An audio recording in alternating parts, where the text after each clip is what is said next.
Assalamu alaikum viewers. Welcome to my channel Rubat's Cooking Gallery. আসসালামু আলাইকুম। মাংসের কাবাব তো প্রায় খেয়ে থাকেন, কিন্তু কাঁঠালের কাবাব কি খেয়েছেন?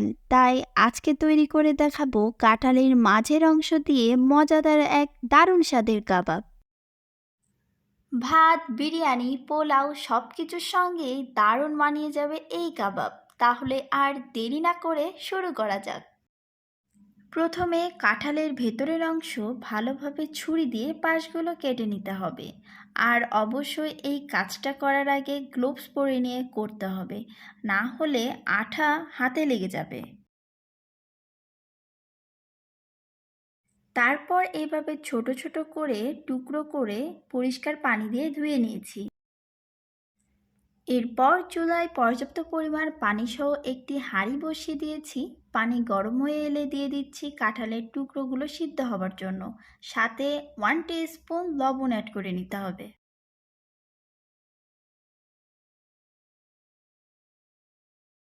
আমি হাঁড়িতে সিদ্ধ হতে দিয়েছি, ফলে আমার কাছে সময় প্রায় অনেক লেগেছে। আপনারা এটা করতে যাবেন না। আপনাদের বলে রাখি, আপনারা এটা প্রেসার কুকারে সিদ্ধ করে নেবেন, ফলে ভালো মতো সিদ্ধ হবে, সময়টাও কম লাগবে। 20 থেকে 25 মিনিট পর কালারটা এই রকম হয়ে এসেছে। আর সিদ্ধ হয়েছে কি না দেখে নিচ্ছি। সিদ্ধ হয়েছে, কিন্তু পারফেক্টভাবে আর একটু সিদ্ধ হবে। সেই জন্য আর কিছুক্ষণ পর চুলা থেকে নামিয়ে একটি স্ট্রেনারের সাহায্যে পানি ঝরিয়ে ব্লেন্ড করে নিব। আপনারা পাটায়ও পিষে নিতে পারেন। ব্লেন্ড করার সময় এক্সট্রা পানি দেওয়ার প্রয়োজন নাই। যদিও কারো ক্ষেত্রে মনে হয় একটু পানি দিয়ে ব্লেন্ড করবেন, সেক্ষেত্রে অল্প পানি অ্যাড করবেন। আমার ব্লেন্ড করা হয়ে গেছে। এখন অ্যাড করছি আগে থেকে ম্যাশ করে রাখা বড় একটা সিদ্ধ আলু।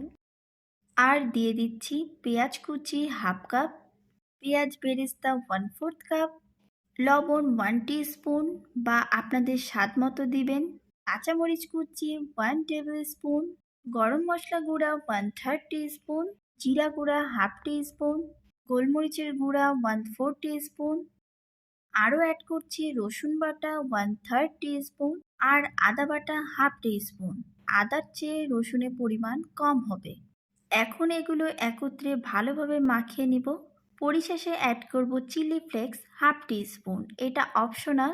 আর অ্যাড করছি 1/4 কাপ কর্নফ্লাওয়ার। আবারও সব একসাথে মাখিয়ে নিব।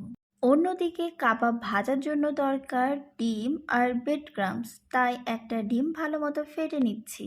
আর আপনারা ব্রেড ক্রাম্বসের বদলে বিস্কিটের গুঁড়া দিয়েও কাজটা করে নিতে পারেন। এবার চুলায় একটি প্যানে পর্যাপ্ত পরিমাণ তেল গরম হতে দিয়েছি আর আগে থেকে গোল গোল চ্যাপ্টা করে কাবাবের শেপ করে রেখেছি। এখন সেই কাবাবগুলো একটা করে ডিমে ডুবিয়ে অন্য হাতে ব্রেড ক্রাম্বসের ওপর গড়িয়ে তেলে ভেজে নিব, মিডিয়াম টু লো ফ্লেমে। প্রতি ব্যাচে 4 থেকে 5টা করে ভেজে নিব। কাবাবগুলো লালচে ভাব হয়ে আসলেই উঠিয়ে নিব। তৈরি হয়ে গেল মজাদার কাঁঠালের কাবাব। অবশ্যই কাঁঠালের মাঝের অংশ না ফেলে এইভাবে একদিন তৈরি করে দেখবেন, খেতে ভালো লাগবে। আশা করি আমার রেসিপিটি সবার কাছে ভালো লাগবে। সবাই ভালো থাকবেন, সুস্থ থাকবেন।